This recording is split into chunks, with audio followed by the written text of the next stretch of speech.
Class 4 वर्ग चतुर्थ हिंदी की पाठ्य पुस्तक हिंदी प्रबोधिनी से आप लोगों के सामने एक्सरसाइज 5 अभ्यास 5 की एक कविता है।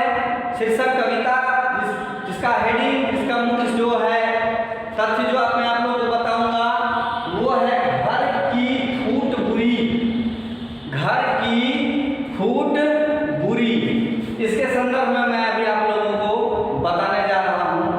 इस कविता का सारांश बताने से पहले मैं आप लोगों को कुछ शब्दार्थ के बारे में बता दूंगा, जिसके आधार पर आपको समझने में दिक्कत नहीं होगी और कोई भी समस्या बात नहीं आएगी। तो मैं फिर से एक बार आप लोगों को बता दूं कि अभी मैं आप लोगों को शब्दार्थ बताने जा रहा हूं। शब्दार्थ अर्थात शब्द के अर्थ बताने जा रहा हूं। कुछ शब्द हैं जो आपके सामने हैं, मैं उसको अभी पढ़ूंगा, उसके अर्थ को बताऊंगा। आप लोग अपनी नोटबुक पर इसे उतार सकते हैं। सबसे पहला शब्द है बिन साई। पहला शब्द है बिन साई, जिसका अर्थ होता है नष्ट हो गई। बिन साई अर्थात नष्ट हो गई। दूसरा शब्द है नशे। नौ समय का नशे। नशे का अर्थ होता है नष्ट हो गए, यानी समाप्त हो गए, बर्बाद हो गए, खत्म हो गए। तीसरा शब्द है आगे जो सुवर्ण। सुवर्ण, सुवर्ण का अर्थ होता है स्वर्ण अर्थात सोना। एक शब्द है सहसाज। सहसाज अर्थात साज, सहित। साज का अर्थ होता है अपने पूरे सामग्री के साथ, अपने सारे सामग्री के साथ, यानी साज सहित। और जिसका एक अर्थ पूर्ण रूप से भी कहा गया है, इसका अर्थ ये भी है। एक शब्द है लंकापुरी। लंकापुरी श्रीलंका में है, जिसका नाम लंका था। यह पूरे सोने से बना हुआ था, सोने की लंका थी। यह रामायण से संदर्भ में, रामायण में यह इस चीज का वर्णन किया गया है। यह लंका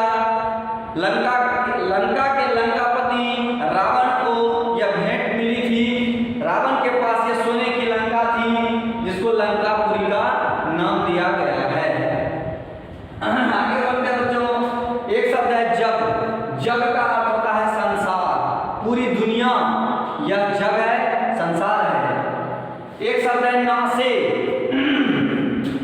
नासे शब्द का अर्थ होता है नष्ट हो गए, समाप्त हो गए, बर्बाद हो गए, खत्म हो गए। एक शब्द है भूले हूँ। भूले हूँ का अर्थ होता है भूल से भी। भूले हूँ का अर्थ होता है भूल से भी। एक शब्द है अबलौं। अबलौं एक शब्द है, इसका अर्थ है अब तक। एक शब्द है पूजयो। एक शब्द है पूजयो, जिसका अर्थ होता है पूरा हुआ। एक शब्द है विनाशे। ध्यान से सुनेंगे बच्चों। एक शब्द है विनाशे। विनाशे का अर्थ होता है नष्ट हो गए, खत्म हो गए, बर्बाद हो गए। एक शब्द है नाशन अर्थात नाश, समाप्त, खत्म। और एक शब्द है आपू। आपू का अर्थ होता है स्वयं। इसमें फिर मैं इसको फिर से मैं आपको रिपीट करता हूं, ध्यान से फिर एक बार इसको आप लोग सुनेंगे, देखेंगे। बिनसाई यानी नष्ट हो गई। नशे नष्ट हो गए। सुवर्ण स्वर्ण अर्थात सोना। सहसाज अर्थात साज सहित, पूर्ण रूप से। एक शब्द लंकापुरी अर्थात लंका। जग संसार। नासे नष्ट हो गए। भूले हूँ भूल से भी। अबलौं अब तक। पूजयो पूरा हुआ। विनाशे नष्ट हो गए। नाशन नाश, खत्म, समाप्त। और एक शब्द है आपू अर्थात स्वयं। तो हमने आपको इस शब्दार्थ की का शुद्ध रूप, शुद्ध शब्द से आप लोगों को संबोधित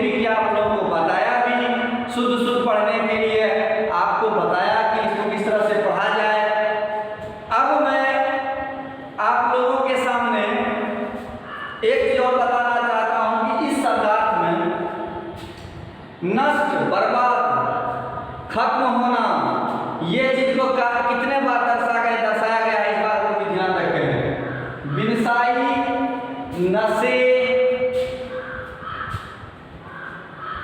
नासे, नासन, विनाशे, लगभग 5 बार इस शब्द को रिपीट किया गया है अलग अलग शब्द में, लेकिन सबका अर्थ एक है। 5 बार रिपीट हुआ है। विनसाई नष्ट हो गई, नशे नष्ट हो गए, नासे नष्ट हो गए, विनाशे नष्ट हो गए, नासन नाश। यानी ये 5 बार इस शब्द को रिपीट किया गया है, लेकिन सबका अर्थ एक है। तो आप ये एक अर्थ के 5 शब्द को जान गए, बहुत अच्छी बात है। अब मैं आप लोगों को इस कविता का जो सारांश है, इसका जो वाक्यांश है, इसका जो प्रसंग है और शीर्षक कविता को सारांश को मैं आप लोगों को अब बताने जा रहा हूँ। आप लोग इसे ध्यान से सुनेंगे। घर की फूट बुरी, बच्चों, घर की फूट बुरी, ऐसा अभी मैं आप लोगों को बताऊंगा, विस्तार पूर्वक बताऊंगा कि वो कहावत है, घर का भेदी लंका ढाए। ये कहावत तो आप लोगों ने सुनी होगी। यह मुहावरे भी हैं, यह हमारे पुस्तक में, किताब में लोकोक्तियां भी हैं कि घर का भेदी लंका ढाए। इनको, इस कविता को जो लिखे हैं वो हैं श्री भारतेंदु हरिश्चंद्र जी। श्री भारतेंदु हरिश्चंद्र जी ने इन पंक्तियों से आप लोगों के सामने घर की फूट बुरी शीर्षक कविता का सारांश जो मैं आपको बताऊंगा। सबसे पहले इस कविता के लगभग 8 पंक्तियों में इस कविता को लिया गया है, 8 और 7 पंक्तियों में इस कविता को दर्शाया गया है। पहली पंक्ति है कि घर की फूटहि सो बिनसाई, घर की फूटहि सो बिनसाई, सुबरन लंकापुरी। अब इसका अर्थ समझें। बिनसाई का अर्थ है नष्ट हो जाना, उसके बाद सुबरन का अर्थ होता है सोने सी लंका। अब आप लोगों को मैं बता दूं, यह कहानी रामायण से संबंधित है। रामायण में लंका के राजा जो थे वह रावण थे। वह राक्षस प्रजाति कुल में उनका जन्म हुआ था। 3 भाई थे वो।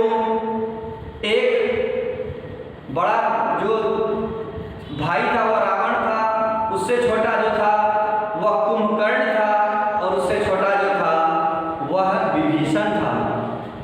तो कुंभकर्ण जो था वह हमेशा रावण के पक्ष में साथ दिया, लेकिन उनका जो सबसे छोटा भाई था विभीषण, वह सत्य और अहिंसा का पुजारी था। वह सत्य पर चलने वाला व्यक्ति था, सही गलत के वास्तविकता को परखने वाला था, और अपने भाई को भी उन्होंने बहुत प्रकार से समझाया, लेकिन वो किसी प्रकार से नहीं माना।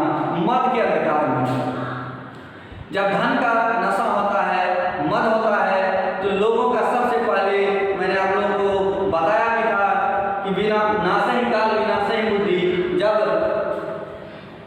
नाश का समय होता है तो सबसे पहले विनाश का समय आता है तो उसकी बुद्धि भ्रष्ट हो जाती है, खत्म हो जाता है। तो और मैंने एक दोहा आप लोगों को बताया था कि वो विवेक होने वाली बात, जब काल मनुष्य पे छाता है पहले विवेक मर जाता है। जब मनुष्य काल के काल में जाना अर्थात मृत्यु के मुंह में जाना जाता है, उससे पहले उसकी बुद्धि क्षीण हो जाती है, नष्ट हो जाती है, खत्म हो जाती है, बर्बाद हो जाती है। तो कहने का अर्थ है, प्रस्तुत पंक्तियां हमारी हिंदी पाठ्य पुस्तक हिंदी प्रबोधिनी भाग 4 की कविता घर की फूट बुरी से ली गई है, जिनके कवि श्री भारतेंदु हरिश्चंद्र जी हैं।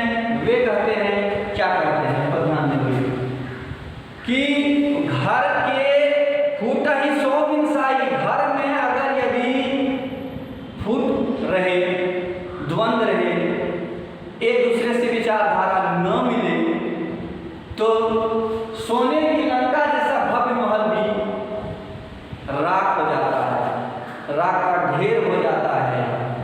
तो इसलिए घर के सदस्यों में फूट तो होनी ही नहीं चाहिए। समझ गए बच्चों? फूट ही सो सब कौरव नासे, भारत युद्ध भयो। अब घर की फूट से वहां विभीषण राम का साथ दिया। रामायण में तो लंका राजा समेत सहित खत्म हो गया। महाभारत में घर की फूट से इतना बड़ा द्वंद्व युद्ध छिड़ा कि वो महाभारत का रूप ले लिया। जाको घाटो या भारत में अब लो नहीं पूजियो। पूजियो का होता है पूरा हुआ। जब तक महाभारत का युद्ध पूर्ण समाप्त नहीं हुआ, महाभारत की पूरी कथा में, कहानी में सिर्फ एक शब्द आप फूट डालो, फूट डालो, फूट डालो। इस जो महाभारत का युद्ध का जो मेन तथ्य जाना जाए वह थी घमंड, अहंकार, मद, नशा। ये इसमें रह करके यह महाभारत जैसी महाभयानक युद्ध का सृजन हुआ, निर्माण हुआ। चंद्रगुप्त फूट ही सो नवनंद विनाशे गयो मगध को रात। कंस के बारे में आप लोग जानिए।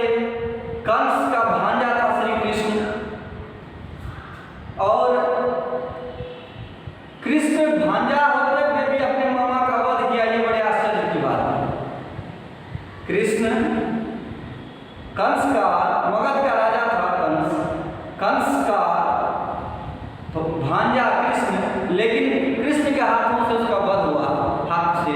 यह बड़ा एक अभूतपूर्व कहानी है।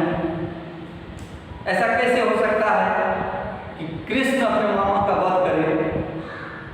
तो इसमें भी घर की ही फूट पड़ी थी। इसके बारे में मैं बहुत बात अभी आपको नहीं बता पाऊंगा, लेकिन मैं इतना बता दूं, रामायण हुआ घर की फूट से, महाभारत हुआ घर की फूट से, कृष्ण हुआ घर की फूट से। आज जो उसका नाश हुआ कंस का, वो भी घर की फूट से। चंद्रगुप्त को नाशन चाहिए अपुन से संसार। हर प्रकार से चाणक्य का मंत्री था चंद्रगुप्त। चंद्रगुप्त आप क्षमा करेंगे, चंद्रगुप्त का मंत्री था चाणक्य। चंद्रगुप्त का विनाश हर प्रकार से करने का प्रयास रहा, फूट डालकर। वही फूट डालो, शासन करो। या अंग्रेजों की भी रणनीति थी। ये अंग्रेजी रणनीति आज भी हमारे बीच में उपस्थित है। हमारे परिवार में 4 भाई हैं, तो चारों भाई का तर्क एक जैसा नहीं मिलता है, एक दूसरे के दुश्मन बने रहते हैं। एक और कहावत भी है कि भाई से बड़ा हित भी कोई नहीं और भाई से बड़ा दुश्मन भी कोई नहीं। बच्चों, घर में जब भी रहें सौहार्द से रहें, प्रेम से रहें, एक दूसरे से झगड़ा लड़ाई न करें, कलह की भावना वहां पे प्रवेश न करें।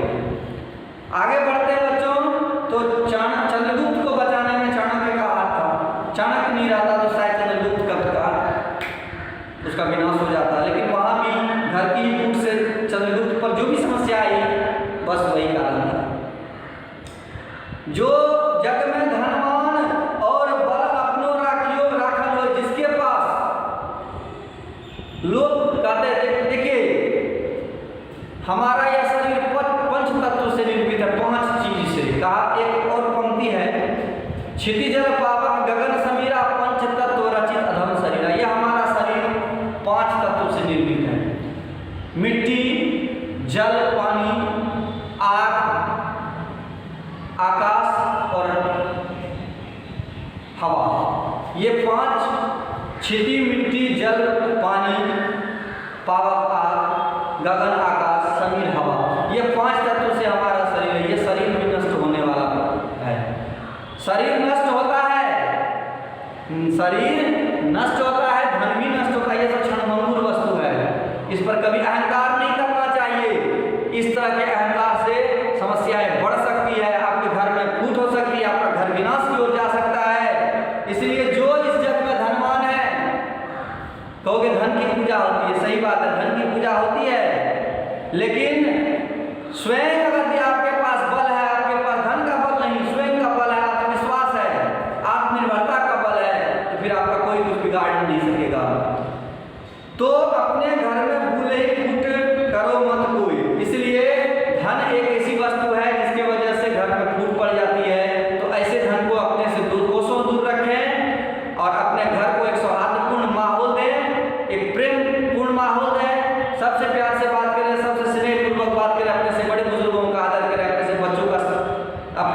साथियों का सम्मान करें, अपने छोटे बच्चों को स्नेह प्रेम दें।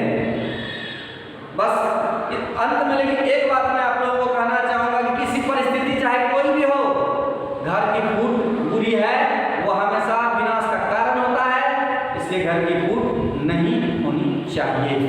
हमको विश्वास है कि आपको ये वीडियो बहुत पसंद आया होगा। हमने पूरा सारांश का व्याख्या को संपूर्ण अर्थ के साथ आप लोगों को बताया है। आप लोगों को यदि ये वीडियो बहुत पसंद आया हो तो ज़्यादा से ज़्यादा लाइक करें, शेयर करें, ज़्यादा से ज़्यादा शेयर करें। किसी प्रकार की समस्या आती है उसको कमेंट्स बॉक्स में जाकर के आप अपनी समस्या को लिखें, उनको भेजें, फिर हम लोग उस समस्या के समाधान कर एक नए वीडियो के साथ फिर आप लोगों को फिर भेजा जाएगा। इससे पहले मैं आप लोगों को एक चीज और बता दूं कि हर चीज को समझने के लिए मन और मस्तिष्क को तीक्ष्ण बनाइए, तेज बनाइए और पढ़ाई पर ज़्यादा जागरूक होइए। इससे क्या होगा, आपका कल का भविष्य बहुत अच्छा रहेगा। फिर अगले वीडियो में आपसे साक्षात्कार होगी।